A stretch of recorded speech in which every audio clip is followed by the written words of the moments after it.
Majelis Jemaat GKI Kranggan mengucapkan selamat berbakti kepada saudara-saudara sekalian, baik yang sekarang beribadah di gereja, maupun bagi saudara-saudara yang beribadah di mana saja dengan layanan live streaming. Bagi yang baru pertama kali mengikuti kebaktian di sini dan apabila memerlukan pelayanan atau informasi, dapat menghubungi Majelis Jemaat setelah kebaktian atau tata usaha di kantor sekretariat gereja. Bapak Ibu, saudara jemaat yang dikasihi Tuhan, registrasi ibadah akan dibuka mulai hari Kamis pukul 10 waktu Indonesia bagian Barat. Apabila jemaat yang telah mendaftar oleh karena suatu hal tidak bisa hadir, Bapak, Ibu, Saudara dapat membatalkan registrasi secara manual dengan mengirim pesan melalui WhatsApp ke Tata Usaha Gereja di nomor 0856 9073 469 dengan menyebutkan nama dan nomor kursi. Dengan demikian, bagian Bapak Ibu dapat digunakan oleh jemaat lain. Kami menghimbau agar jemaat mendaftar bila benar-benar akan hadir, agar jemaat lain dapat memiliki kesempatan dalam registrasi. Bantuan Peduli NTT. Saat kita merayakan Paskah tahun ini, terjadi bencana alam akibat badai siklon tropis Seroja yang melanda sebagian besar wilayah Nusa Tenggara Timur. Ada banyak saudara kita yang harus kehilangan anggota keluarga dan tempat tinggal, serta harus tinggal di tempat-tempat pengungsian. Melalui gerakan Peduli NTT, Majelis Jemaat mengajak seluruh jemaat untuk berbagi kasih kepada saudara-saudara yang sedang mengalami bencana di NTT. Dana dapat disalurkan melalui rekening BCA 62802104888 atas nama Gereja Kristen Indonesia dengan berita transfer kasih untuk NTT atau dengan kode angka 77 di digit paling terakhir. Contohnya Rp1.077.000. Dana yang terkumpul akan disalurkan melalui tim GKI atau Gerakan Kemanusiaan Indonesia yang telah bergerak ke lokasi bencana. Batas waktu untuk pengumpulan dana sampai dengan tanggal 20 April 2021. Berikut tayangan video ucapan terima kasih dari anak-anak Gota atas bantuan yang telah mereka terima dari GKI Kranggan. Nama saya Excelovius Ebenezer Bangun, kelas 10 IPS 3 dari SMA 7 Bekasi. Saya ingin mengucapkan terima kasih kepada jemaat Majelis GKI Kranggan. Terima kasih. Shalom, nama saya Yohanes Kennedy, kelas 6 dari SDN Jatirangga 4. Saya ingin mengucapkan terima kasih kepada pendeta dan majelis dari GKI Kranggan atas bantuannya. Saya masih bisa bersekolah sampai sekarang. Tuhan Yesus memberkati. Terima kasih. Nama saya Zahra Dini Febriana. Saya bersekolah di SMPN Negeri 43, Kota Bekasi. Saya ingin mengucapkan banyak terima kasih kepada GKI Kranggan yang sudah memberikan bantuan kepada saya. Shalom, Bapak Ibu Jemaat GKI Kranggan. Perkenalkan, nama saya Desmita Safitri Waru. Saat ini saya berkuliah di Stisip Widuri, Jakarta Barat, semester 4. Saya sangat berterima kasih kepada Bapak dan Ibu Jemaat GKI Kranggan yang telah membantu saya dan adik-adik saya yang ada di Panti Asuhan Kasih Abadi untuk Mentawai. Saya yakin saya dapat mewujudkan cita-cita saya agar dapat membangun Kepulauan Mentawai lebih baik di kemudian harinya. Dan saya mendoakan Bapak Ibu selalu sehat, diberkati oleh Tuhan, dan semangat dalam pelayanan. Tuhan Yesus memberkati. Saya Salsabila Ramadeni, kelas 76, sekolah di SMPN 28, Kota Bekasi. Mengucapkan banyak-banyak terima kasih kepada GKI Kranggan atas bantuannya. Shalom, perkenalkan nama saya Joel Rafael Taneo dari kelas 9. Saya sekolah di SMPN Negeri 233 Jakarta.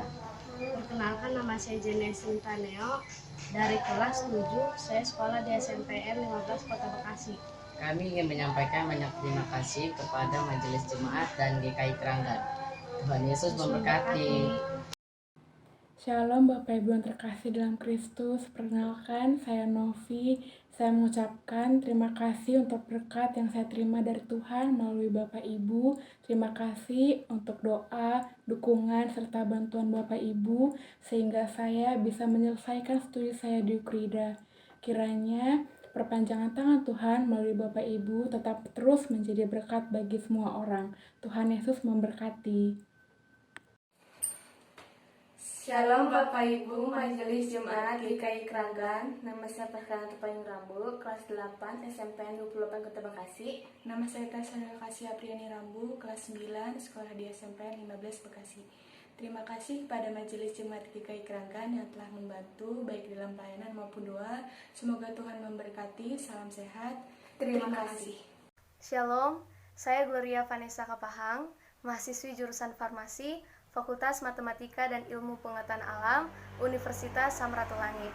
Pada kesempatan ini, saya mau mengucapkan banyak terima kasih kepada Bapak Ibu Majelis Jemaat GKI Keranggan, kepada Bapak Ibu Pengurus Gota, dan seluruh Jemaat GKI Keranggan yang sudah membantu saya dan menolong saya memberikan beasiswa melalui Gota GKI.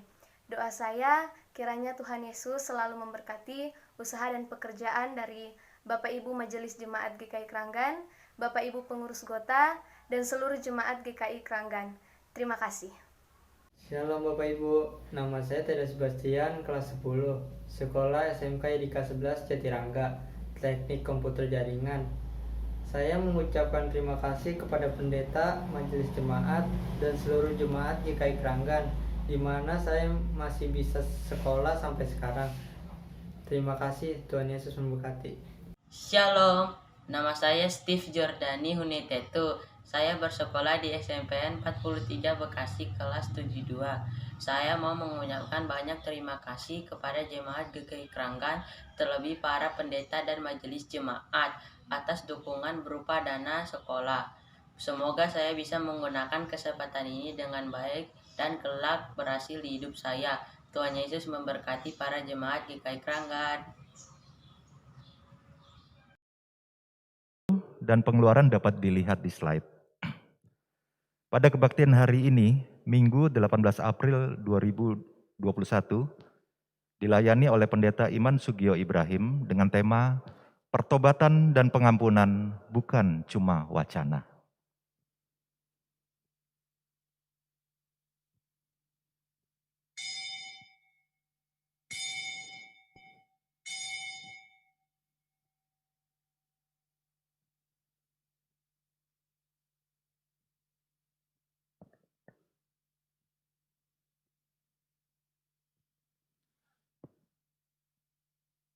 Taurat Tuhan itu sempurna, menyegarkan jiwa. Peraturan Tuhan itu teguh, memberikan hikmat kepada orang yang tak berpengalaman. Titah Tuhan itu tepat, menyukakan hati.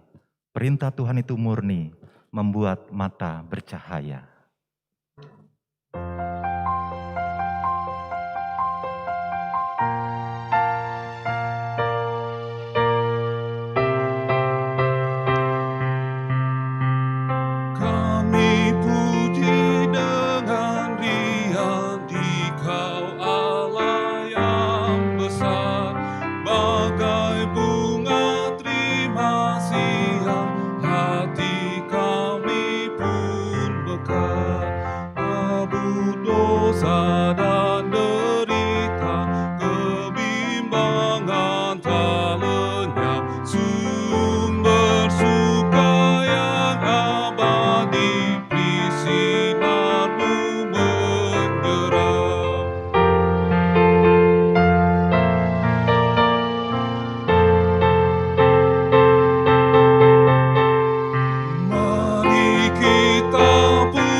Damai Kristus beserta saudara.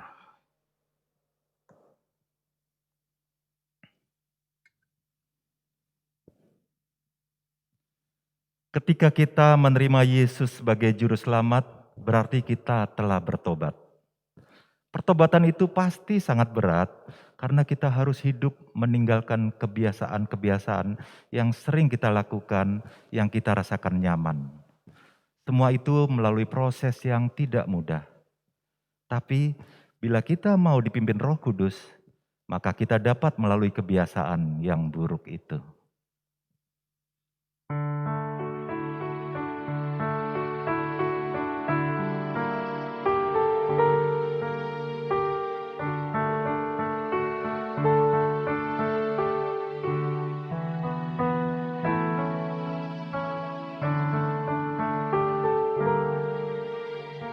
Hanya Tuhan sajalah perlindungan yang tentram. Berikan daku yang lemah, hatiku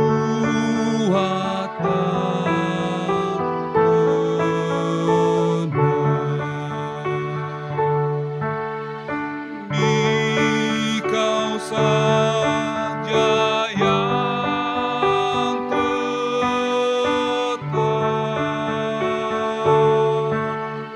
sumber pengharapanku. Biar aku kau dekat di naungan sayapmu.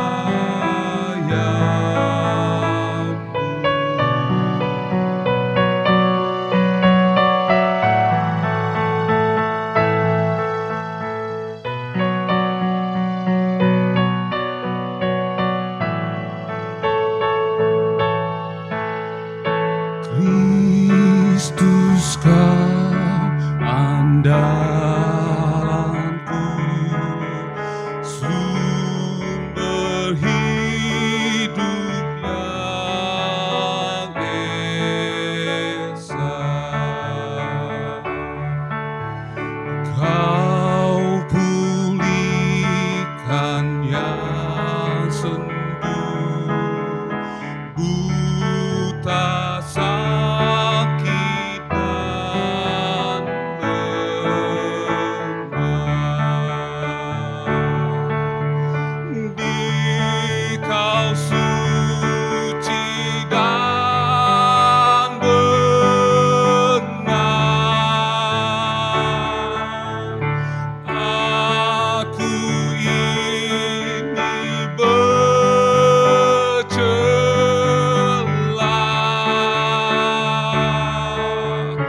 walau hidupku cemar, Kau penuh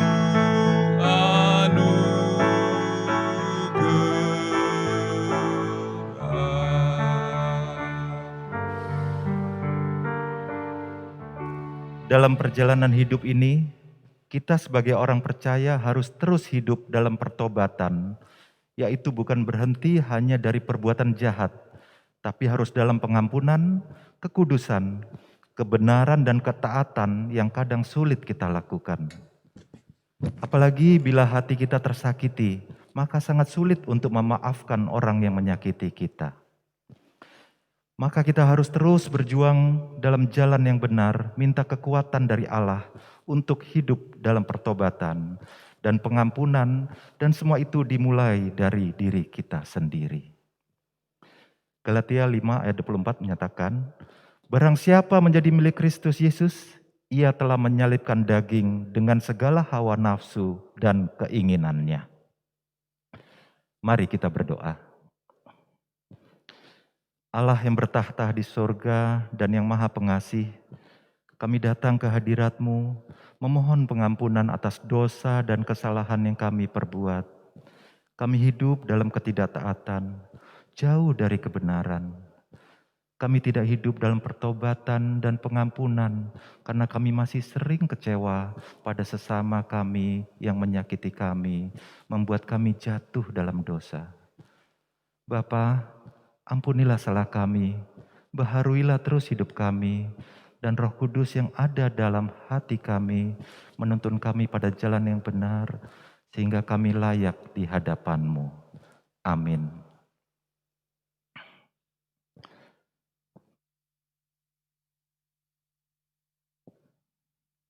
Bagi yang telah menerima pengampunan dari Allah, terimalah kiranya anugerah dari Allah seperti yang tercantum dalam 2 Korintus 5 ayat yang ke-17.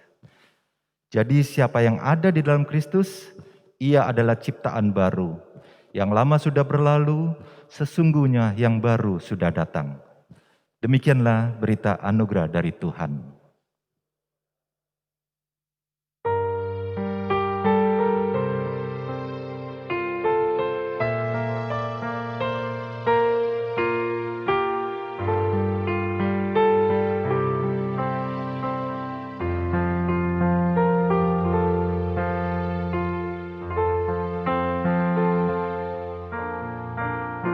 Yesus, Tuhan bersabdalah,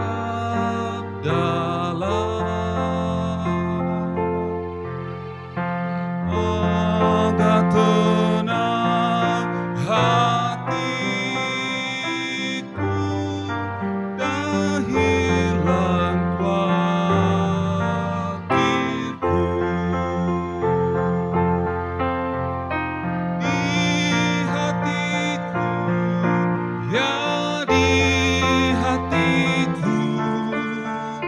Tuhan bersabdalah, ku berserah, pasrah penuh, bersabdalah ya Tuhan. Hatiku ini bukanlah milikku,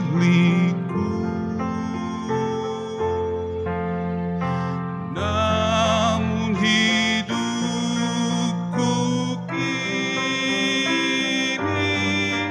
adalah milikmu.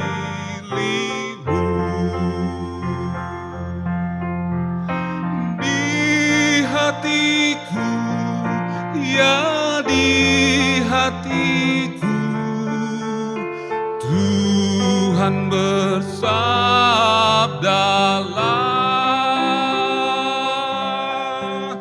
ku berserah, pasrah penuh, bersabdalah ya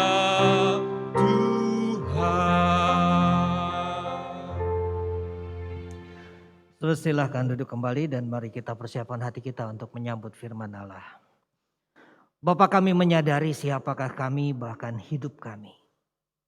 Kami ini adalah milik Tuhan. Ketika kami mengatakan kami percaya, kami mengikut Tuhan, maka seharusnya kami juga menjadi milik Tuhan yang senantiasa hidup di dalam jalan-jalan Tuhan. Oleh karena itu Bapa, kami menyiapkan hati kami agar kiranya di dalamnya boleh bertata firman Tuhan yang akan senantiasa menuntun kehidupan kami, untuk kami mendasarkan kehidupan kami di dalam terang firman itu. Dan kami telah menyiapkan hati kami untuk menyambut firman-Mu.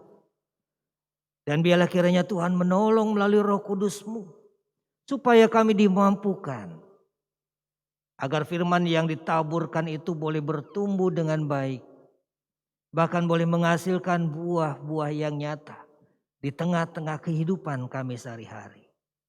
Sehingga kami bukan hanya menjadi pendengar-pendengar firman Tuhan yang baik, kami dapat mengerti, memahami apa yang menjadi kehendak Tuhan saja.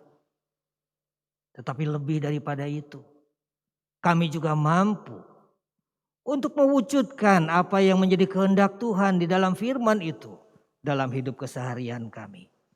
Bersabdalah ya Bapa, kami siap untuk mendengarkannya. Dalam nama Tuhan kami, Yesus Kristus kami berdoa. Amin.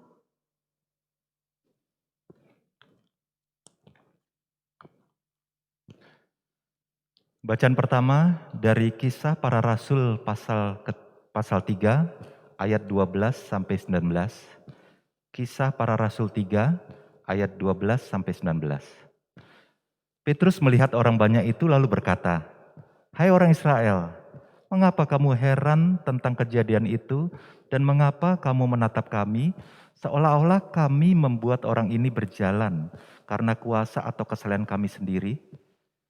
Allah Abraham, Ishak dan Yakub, Allah nenek moyang kita telah memuliakan hambanya, yaitu Yesus yang kamu serahkan dan tolak di depan Pilatus, walaupun Pilatus berpendapat bahwa ia harus dilepaskan. Tetapi kamu telah menolak yang kudus dan benar, serta menghendaki seorang pembunuh sebagai hadiahmu. Demikianlah ia, pemimpin kepada hidup, telah kamu bunuh. Tetapi Allah telah membangkitkan dia dari antara orang mati, dan tentang hal itu kami adalah saksi. Dan karena kepercayaan dalam nama Yesus, maka nama itu telah menguatkan orang yang kamu lihat dan kamu kenal ini. Dan kepercayaan itu telah memberi kesembuhan kepada orang ini di depan kamu semua. Hai saudara-saudara, aku tahu bahwa kamu telah berbuat demikian karena ketidaktahuan, sama seperti semua pemimpin kamu. Tetapi dengan jalan demikian, Allah telah menggenapi apa yang telah difirmankannya dahulu dengan perantaraan nabi-nabinya, yaitu bahwa Mesias yang diutusnya harus menderita. Karena itu sadarlah dan bertobatlah, supaya dosamu dihapuskan. Demikianlah sabda Tuhan.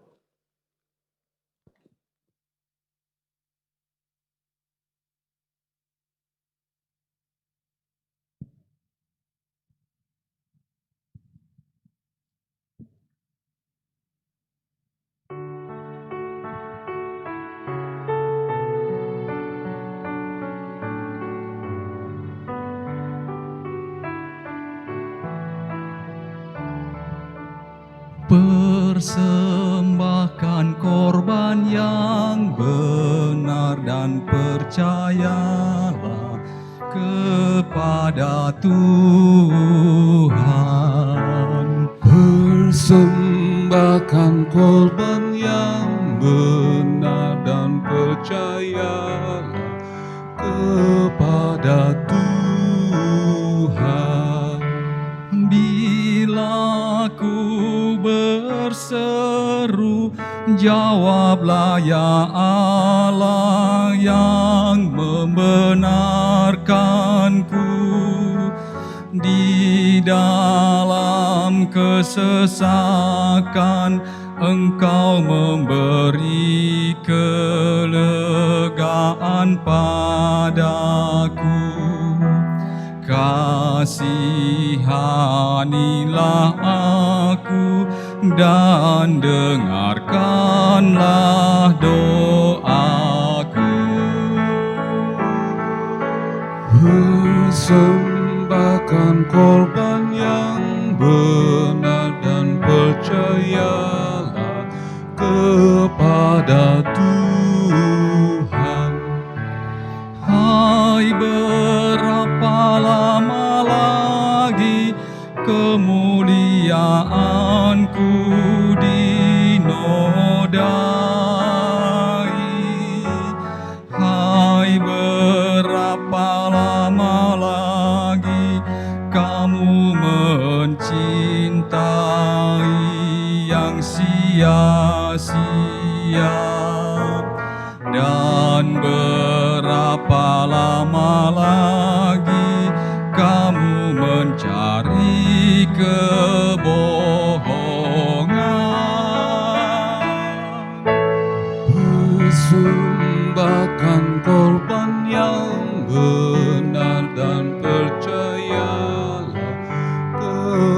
kepada Tuhan. Ketahuilah bahwa Tuhan sudah memilih seorang baginya. Tuhan sudah memilih baginya seorang yang dikasihinya. Tuhan mendengarkan bila ku berseru padanya. Persembahkan korban yang benar dan percayalah kepada Tuhan. Biarlah kamu marah, tapi janganlah kau berbuat dosa. Di tempat tidurmu berkata-katalah dalam hatimu. Berkata-katalah dalam hati, tetaplah tetap diam. Persembahkan korban yang benar dan percayalah kepada Tuhan.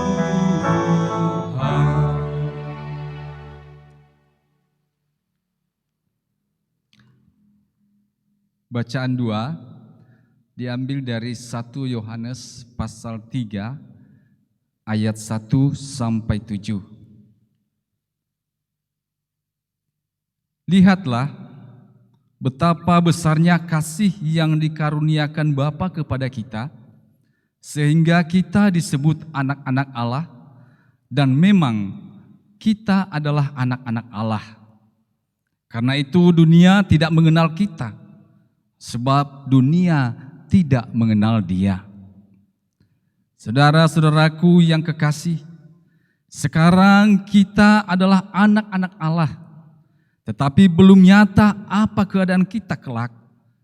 Akan tetapi kita tahu bahwa apabila Kristus menyatakan dirinya, kita akan menjadi sama seperti Dia, sebab kita akan melihat Dia dalam keadaannya yang sebenarnya. Setiap orang yang menaruh pengharapan itu kepadanya menyucikan diri sama seperti Dia yang adalah suci. Setiap orang yang berbuat dosa melanggar juga hukum Allah, sebab dosa ialah pelanggaran hukum Allah. Dan kamu tahu bahwa Ia telah menyatakan dirinya supaya Ia menghapus segala dosa, dan di dalam Dia tidak ada dosa. Karena itu setiap orang yang tetap berada di dalam dosa tidak berbuat dosa lagi. Setiap orang yang tetap berbuat dosa tidak melihat dan tidak mengenal Dia. Anak-anakku, janganlah membiarkan seorang pun menyesatkan kamu. Barang siapa yang berbuat kebenaran adalah benar, sama seperti Kristus adalah benar. Demikianlah sabda Tuhan.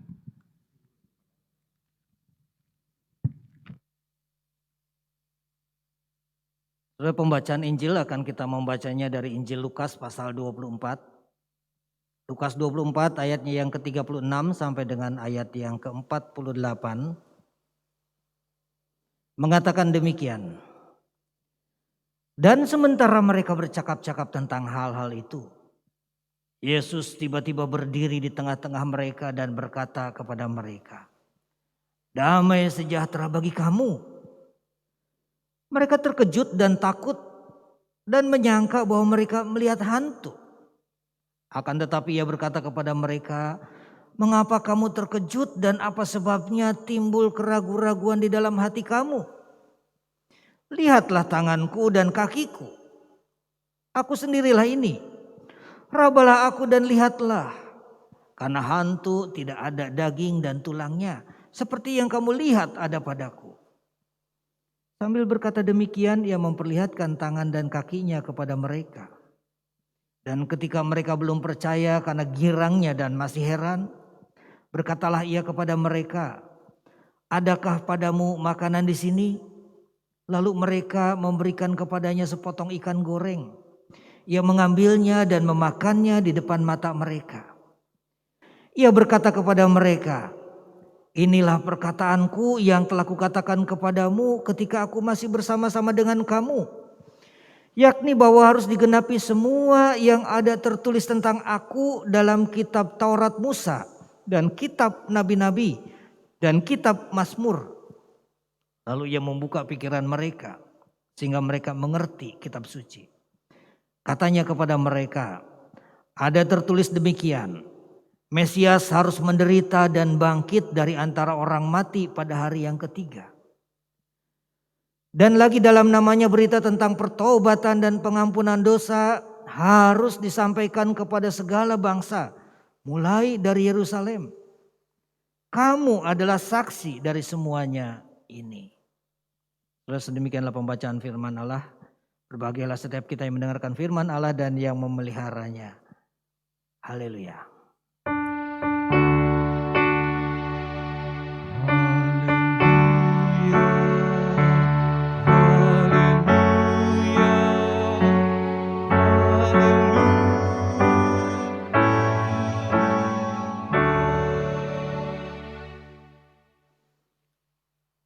Saudara, saya teringat dengan perkataan seorang teman saya ketika SMA dulu. Ketika kami berbincang-bincang tentang keselamatan di dalam agama-agama, kebetulan dia beragama yang berbeda dengan saya. Dia mengatakan jadi orang Kristen itu enak dan gampang sekali ya katanya. Dan kalau ditanyakan kenapa enak dan gampang sekali menurut dia.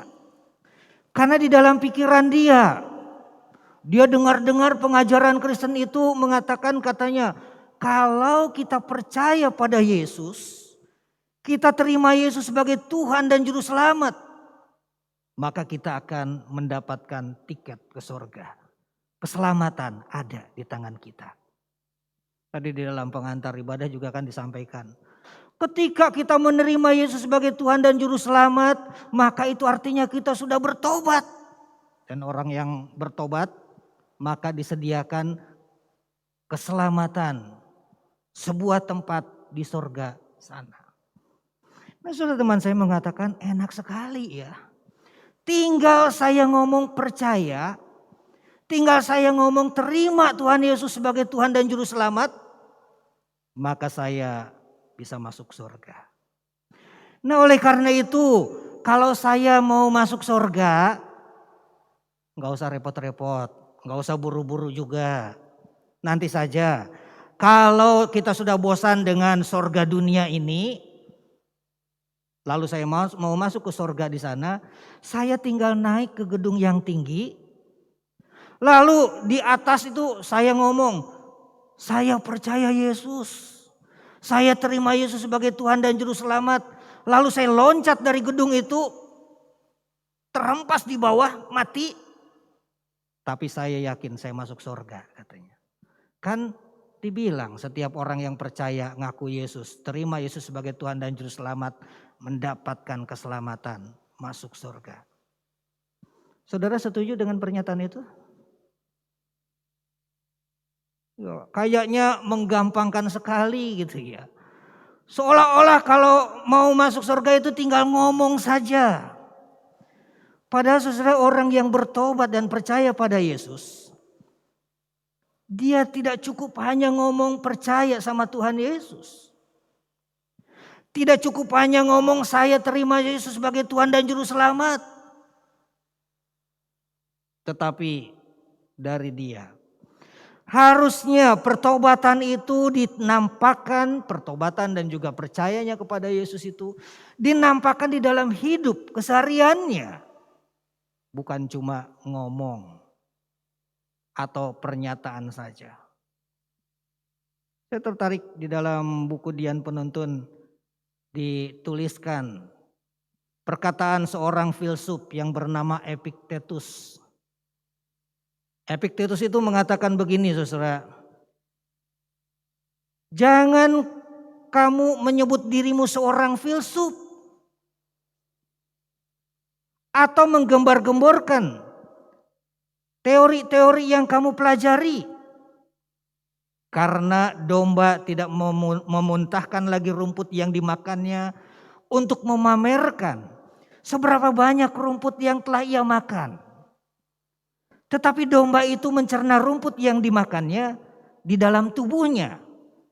Dan ia kemudian memproduksi susu, memproduksi bulu. Begitu juga janganlah kamu memamerkan apa yang sudah kamu pelajari. Tetapi tunjukkanlah tindakan nyata sehingga kamu mencernanya, katanya. Setelah kamu mencernanya. Jadi saudara, kalau memakai gambaran ini dan diterapkan kepada orang Kristen, kepada kita semua, kita perlu menyadari jangan kita lalu menggembar-gemborkan, lihat saya orang Kristen. Hanya gara-gara saya ikut Yesus. Saya pernah dengar, pernah baca atau memahami pengajaran-pengajaran Yesus. Itu tidak cukup. Tetapi yang harus dilakukan oleh kita adalah mencerna apa yang kita dengar dari Yesus dan kemudian menunjukkannya di dalam perilaku hidup kita. Jadi nggak perlu kita gembar-gembor tentang kekristenan, mengatakan ini dan itu tentang ajaran-ajaran Yesus. Tetapi yang harus dilakukan adalah bagaimana firman Allah, kehendak Allah itu kemudian kita cerna di dalam diri kita dan kemudian mempengaruhi seluruh hidup kita. Sehingga apa yang kita lakukan, kita katakan, kita pikirkan, maka itu menggambarkan kekristenan kita, kepercayaan kita dan pertobatan kita kepada Allah.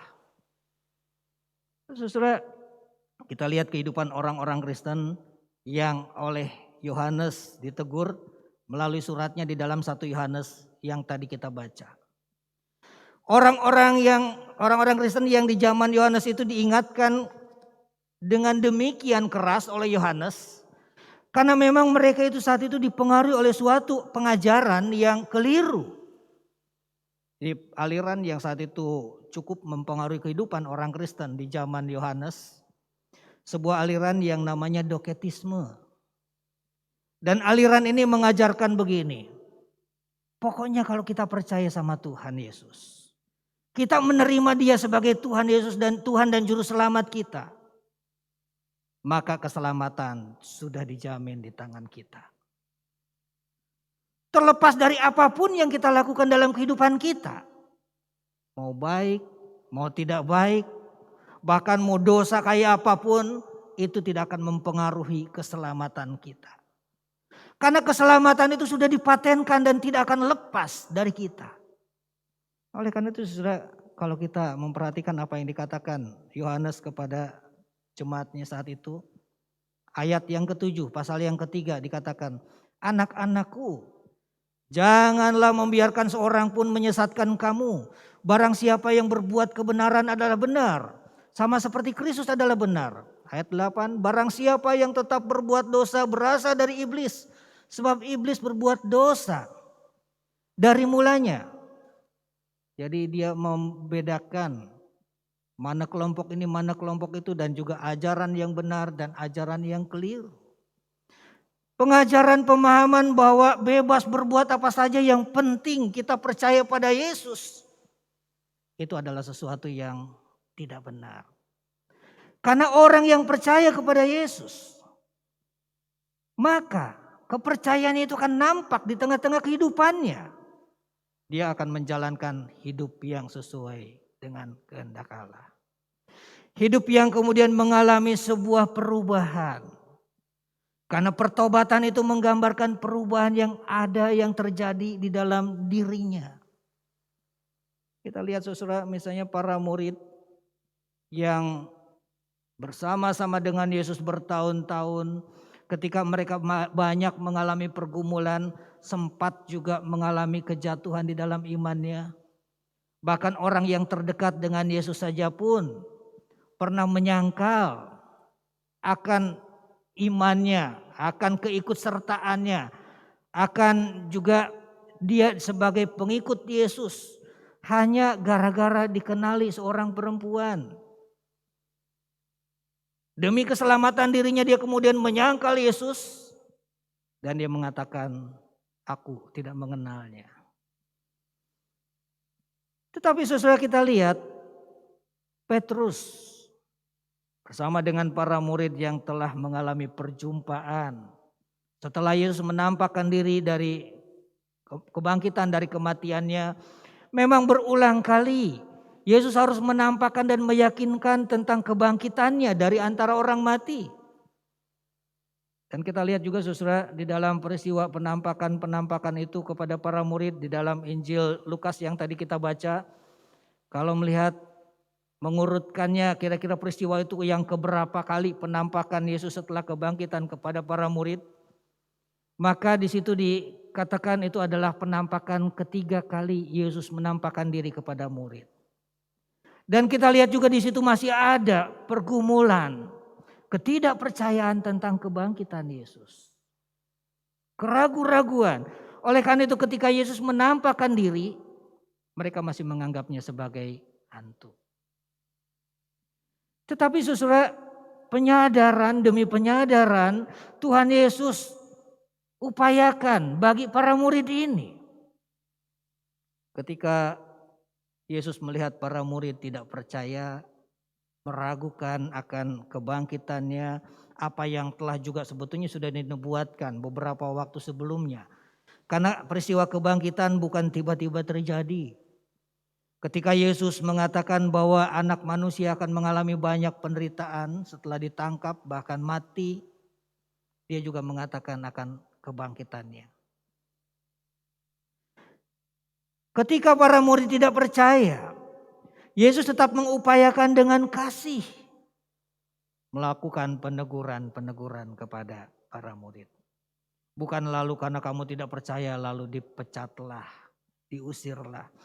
Tetapi dengan kasih, berita pengampunan, penerimaan dari Yesus yang penuh kasih itu dinyatakan bagi para murid. Sama halnya juga di dalam bacaan kita tadi.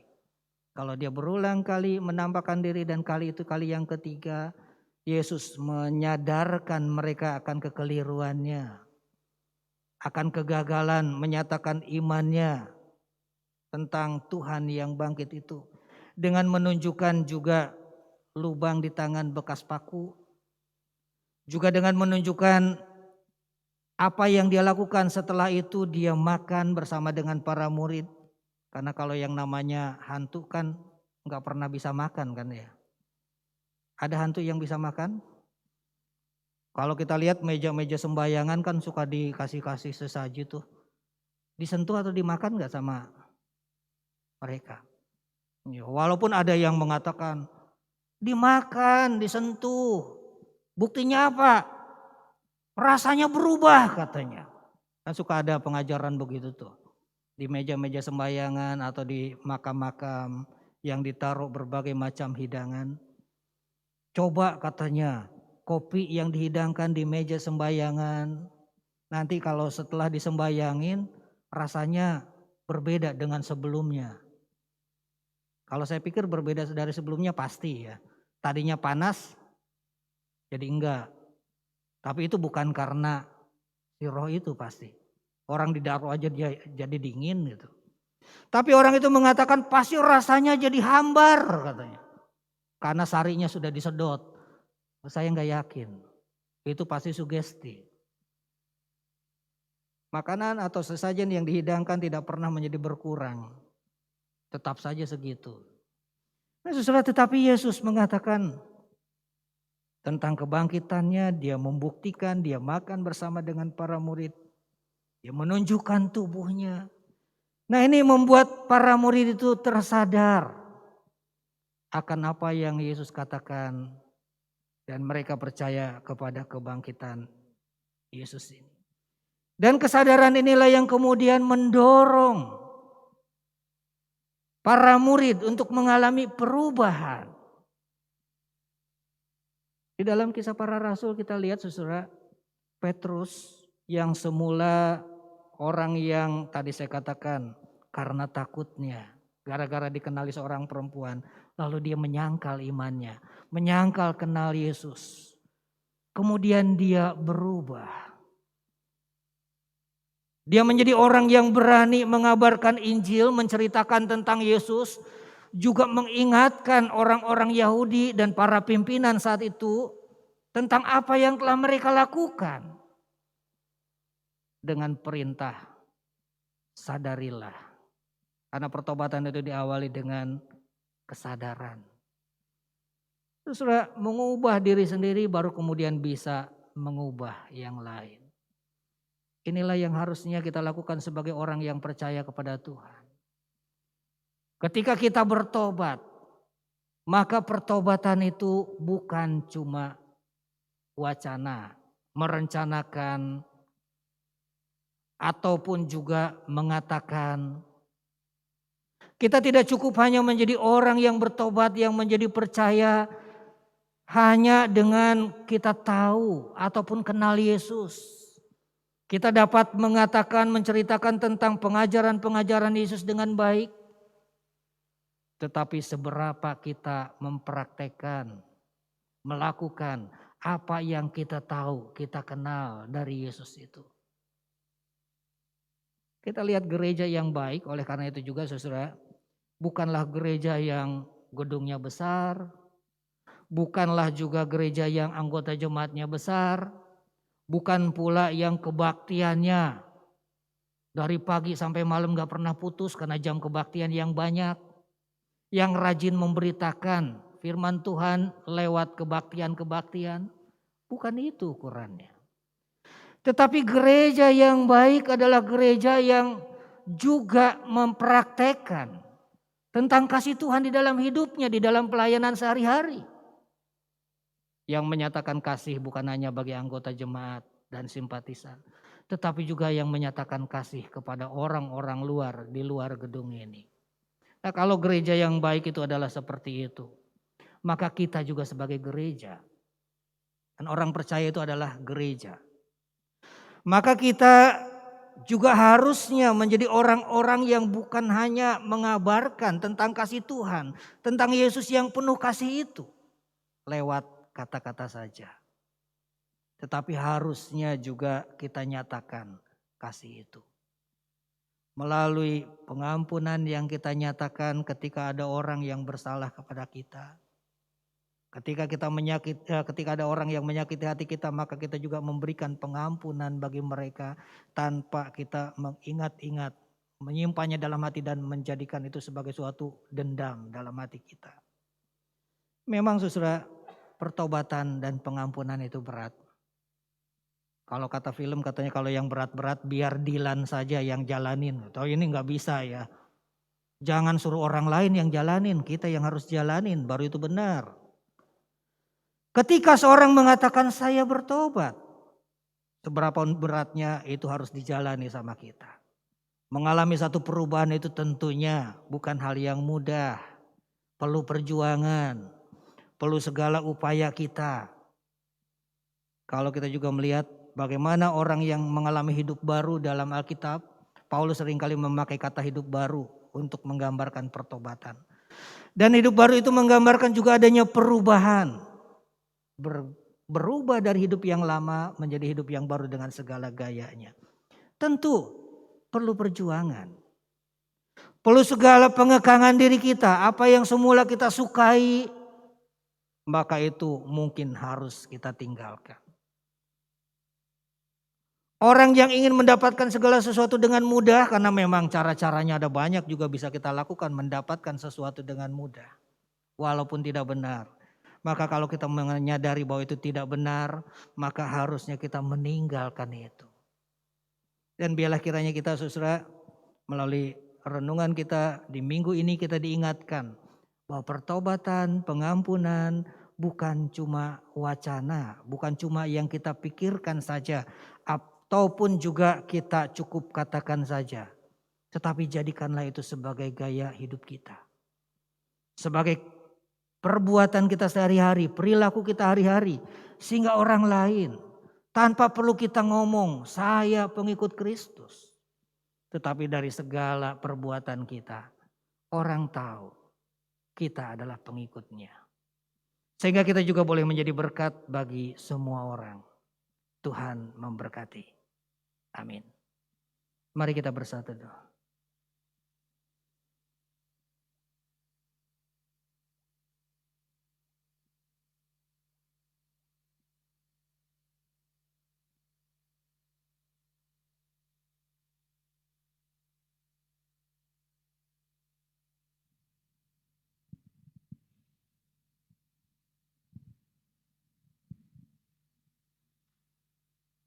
Bersama dengan gereja dari segala abad, masa lalu, masa kini, dan masa yang akan datang, mari kita mengikrarkan pengakuan iman rasuli yang berbunyi, aku percaya kepada Allah, Bapa yang Maha Kuasa, Khalik langit dan bumi, dan kepada Yesus Kristus, anaknya yang tunggal Tuhan kita, yang dikandung daripada Roh Kudus, lahir dari anak darah Maria, yang menderita sengsara di bawah pemerintahan Pontius Pilatus, disalibkan, mati dan dikuburkan, turun ke dalam kerajaan maut. Pada hari yang ketiga, bangkit pula dari antara orang mati, naik ke surga, duduk di sebelah kanan Allah, Bapa yang Maha Kuasa, dan dari sana ia akan datang untuk menghakimi orang yang hidup dan yang mati. Aku percaya kepada Roh Kudus, gereja yang kudus dan am, persekutuan orang kudus, pengampunan dosa, kebangkitan orang mati, dan hidup yang kekal. Amin.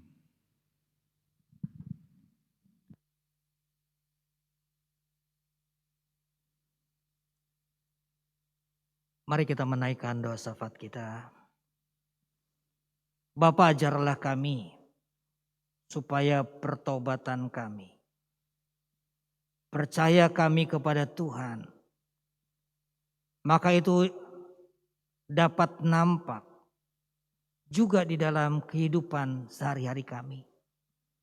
Di dalam seluruh perilaku kami. Bukan hanya ketika kami mengatakan kami adalah orang Kristen, pengikut Tuhan. Tetapi melalui segala kata-kata yang kami ucapkan kepada siapapun, boleh tergambar di dalamnya kasih seperti yang sudah Tuhan nyatakan bagi kami dan dunia ini. Terlebih melalui perbuatan-perbuatan keseharian kami. Maka perbuatan itu menjadi satu hal yang menyaksikan akan kasih Tuhan di tengah-tengah kehidupan kami yang telah kami terima dan yang Tuhan juga tujukan bagi siapapun itu. Pakailah kami agar dapat menjadi saksi-saksi Tuhan yang memberitakan tentang kasih dan damai sejahtera itu. Di dalam hidup nyata kami, keluarga kami, pelayanan gereja kami, sehingga semakin hari semakin banyak orang yang dapat merasakan kasih Tuhan itu. Oleh karena itu Bapak, kami ingin bawa setiap apa yang menjadi program gereja kami di tahun 2021-2022 ini.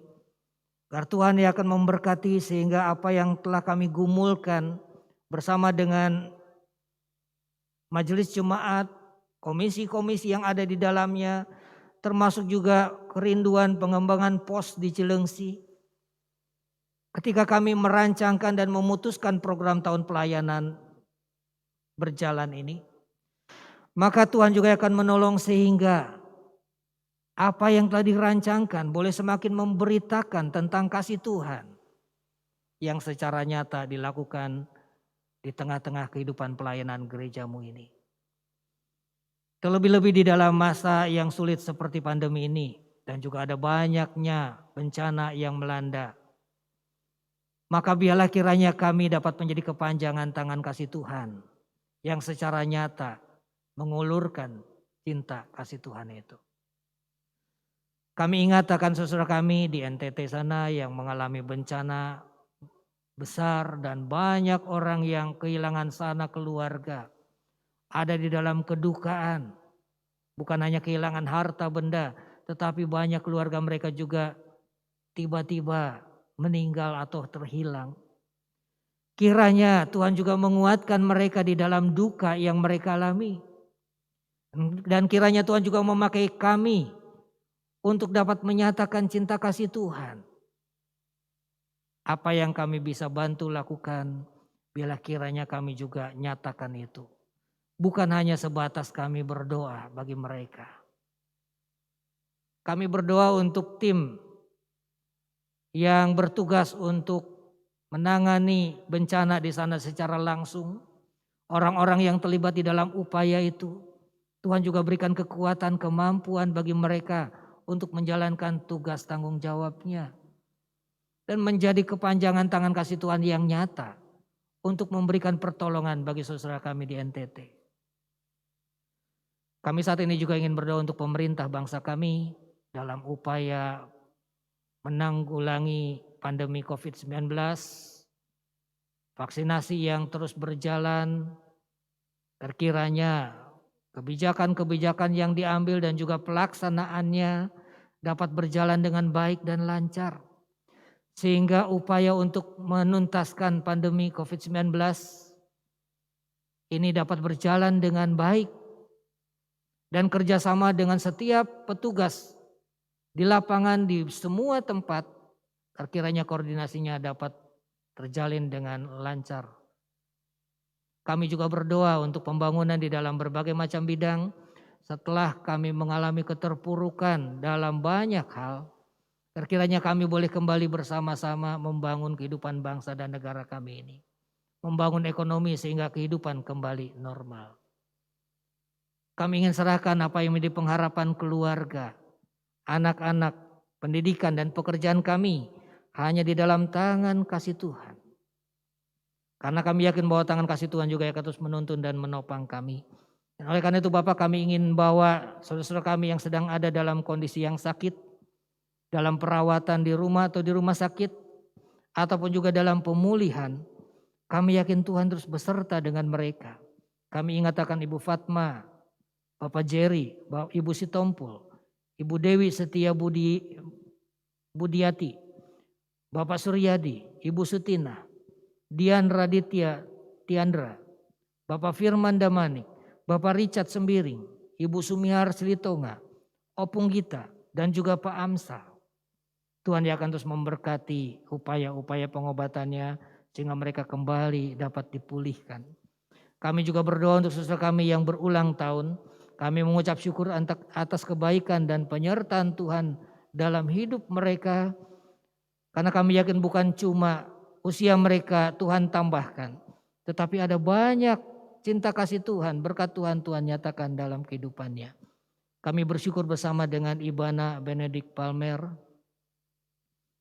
Ibu Antusa Tapi Manting, Ibu Alvina Christine Sebua, Belisia Josefa Nahak, Saudari Golda Mercy, Yoel Aprilando, Ibu Evi Lorenta Barus, Abib Lirpayagung, Calvet Gerald Simbolon, Bapak Simon Petrus Kamlasi, Gerard Evan Apriliano Sitompul, Saudari Eva Kundiman, Rustar Elonio Silaban, Ibu Noinsen, Bapak Samsudin Sitompul, Saudari Melisa Mesiahi Amanta Harefa, Revina Ayurastika Simanjuntak, Ibu Raras, Giovanni Irena, Ibu Rosida Naibaho, Yosua Samuel, Ibu Ariance, Saudari Jessica, dan juga Hans Aksana Sasio Pakpahan.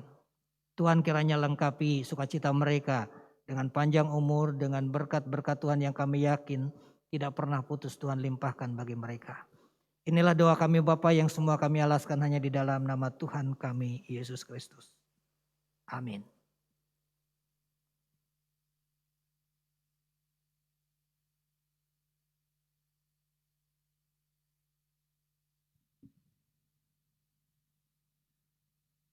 Bapak Ibu yang dikasihi Tuhan, baik yang beribadah di gereja atau secara live streaming, saat ini kita akan memberikan persembahan. Jemaat dapat men-scan QR Code atau mentransfer melalui rekening gereja yang tertera di belakang bangku atau di layar.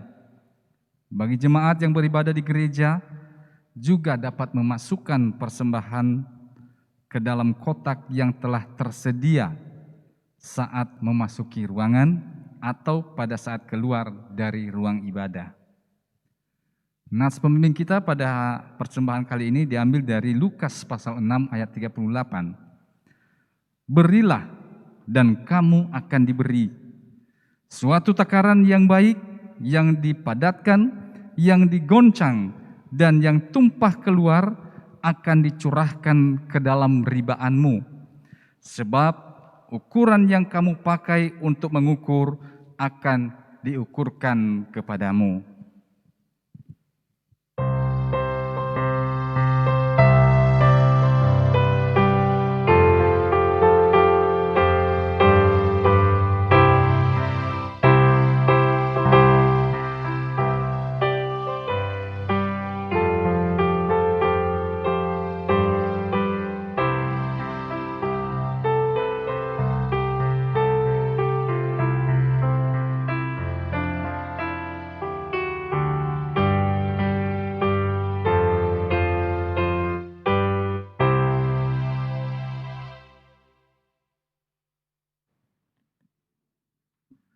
Mari kita berdoa. Terpujilah nama-Mu, Bapa di surga, sumber segala berkat. Saat ini kami datang kepadamu membawa persembahan kami sebagai ungkapan syukur kami atas berkat dan anugerah yang selalu Tuhan limpahkan dalam kehidupan kami.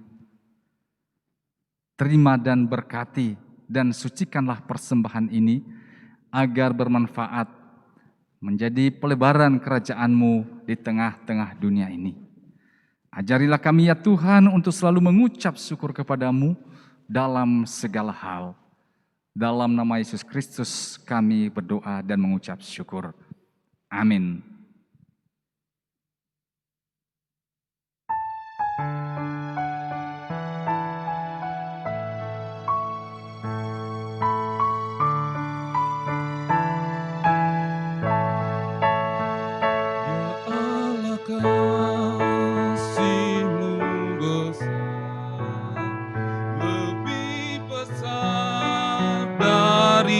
Segala tiada terduga dalamnya, tiada terjangkau luasnya. Ya Yesus, kasih-Mu besar, lebih besar dari segala hidup kekal.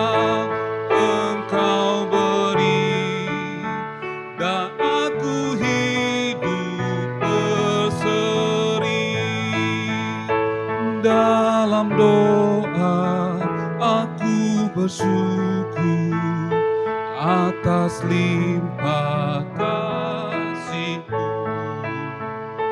Ajak aku mengasihi-Mu dan sesama manusia. Saudara, arahkanlah hatimu kepada Tuhan. Jadilah saksi Kristus. Terpujilah Tuhan. Kini dan selamanya. Kini terimalah berkat Tuhan.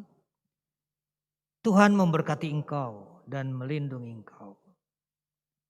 Tuhan menyinari engkau dengan wajah-Nya dan memberi engkau kasih karunia.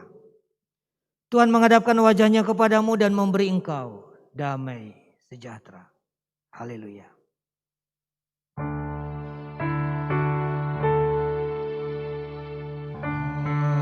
Amin.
besar dari segala, hidup kekal Engkau beri, dan aku hidup berseri.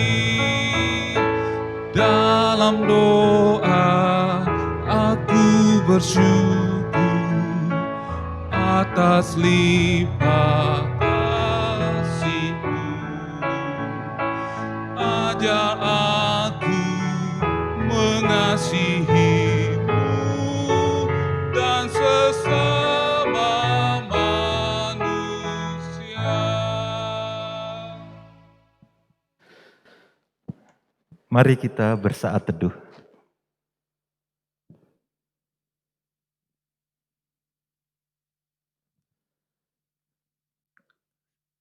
Setelah ibadah, Bapak Ibu dapat keluar melalui ketiga pintu sesuai dengan urutan yang paling dekat dengan pintu.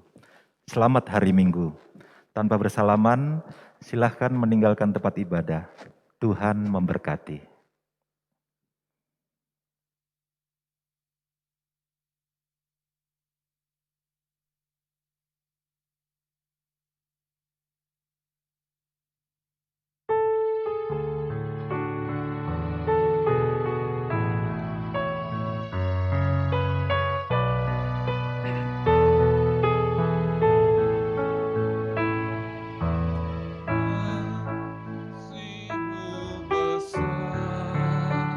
Lebih besar dari segala, tiada terduga